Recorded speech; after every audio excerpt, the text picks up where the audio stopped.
అసలు మన గట్లోనే ఎక్కువ బ్యాక్టీరియా ఎందుకు ఉంటుంది? గట్లో ఈ బ్యాక్టీరియా చేసే పనేంటి? ఈ విషయాలు ఒకసారి చర్చిద్దాం. మన శరీరంలో ఉండే సెల్స్లో 70% సూక్ష్మక్రిములకు సంబంధించిన కణాలే ఉంటూ ఉంటాయి. అదేవిధంగా మన శరీరంలో ఉండేటటువంటి జీన్స్లో కూడా 90% ఈ సూక్ష్మజీవులకు సంబంధించినవే ఉంటూ ఉంటాయి. అయితే వీటిలో మన గట్లో ఉండేటువంటి బ్యాక్టీరియాను మాత్రమే మనం గట్ బ్యాక్టీరియా అంటూ ఉంటాం. మన శరీరంలో కొన్ని కోట్ల సంఖ్యలో ఉండేటువంటి ఈ సూక్ష్మక్రిములలో ఎక్కువ బ్యాక్టీరియా మన గట్లోనే ఉండే అవకాశం అయితే ఉంటుంది. దానికి ప్రధానంగా 3 కారణాలు కనిపిస్తూ ఉన్నాయి.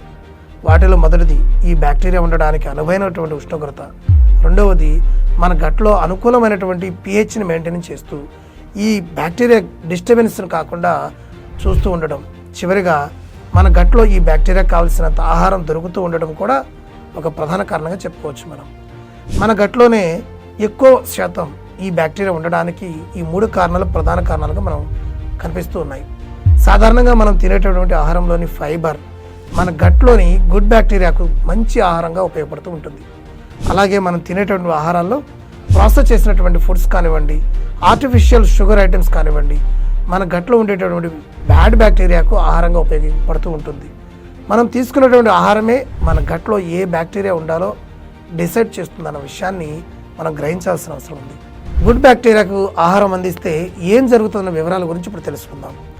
మనం ఏదైనా ఆహారం తీసుకున్న తర్వాత అది శరీరం లోపలికి వెళ్ళగానే చిన్న చిన్న మాలిక్యూల్స్గా విడిపోతూ ఉంటుంది. ఈ మాలిక్యూల్స్లో అవసరమైన వాటిని మాత్రమే మన ప్రేగులు తీసుకొని డైజెషన్ చేసి వాటిని శరీరంలోని అన్ని అవయవాలకు పంపిస్తూ ఉంటుంది. మన ఆహారంలో ఉండేటువంటి ఫైబర్ మనకు డైజెస్ట్ అయ్యే అవకాశమే లేదు. కాబట్టి అది గట్లో ఉండేటటువంటి గుడ్ బ్యాక్టీరియాకు ఆహారంగా మారుతూ ఉంటుంది. ఆ ఫైబర్ను తిన్న మన గట్లో ఉండేటటువంటి మంచి బ్యాక్టీరియా దానికి బదులుగా తన ఎంజైమ్స్ ద్వారా విటమిన్స్, అమినో యాసిడ్స్ను తయారు చేసి మన శరీరానికి అందిస్తూ ఉంటుంది.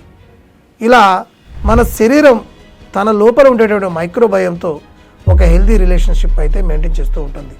గుడ్ బ్యాక్టీరియాకు ఆహారం అందించినప్పుడు మన శరీరానికి ఏ విధంగా అయితే మేలు జరుగుతుందో బ్యాడ్ బ్యాక్టీరియాకు ఆహారం అందించినప్పుడు కూడా మన శరీరానికి హాని జరిగే అవకాశాలు ఎక్కువగా ఉంటుంది. ఈ విధంగా గట్ బ్యాక్టీరియా మన ఆరోగ్యం విషయంలో చాలా తీవ్రమైన ప్రభావాన్ని చూపిస్తుంటుంది. మన శరీరంలో ఈ గట్ బ్యాక్టీరియాను బ్యాలెన్స్ చేసుకుంటూ ఉన్నట్లయితే చాలా రకాల ఆరోగ్య సమస్యలను నివారించుకునే అవకాశం అయితే ఉంటుంది.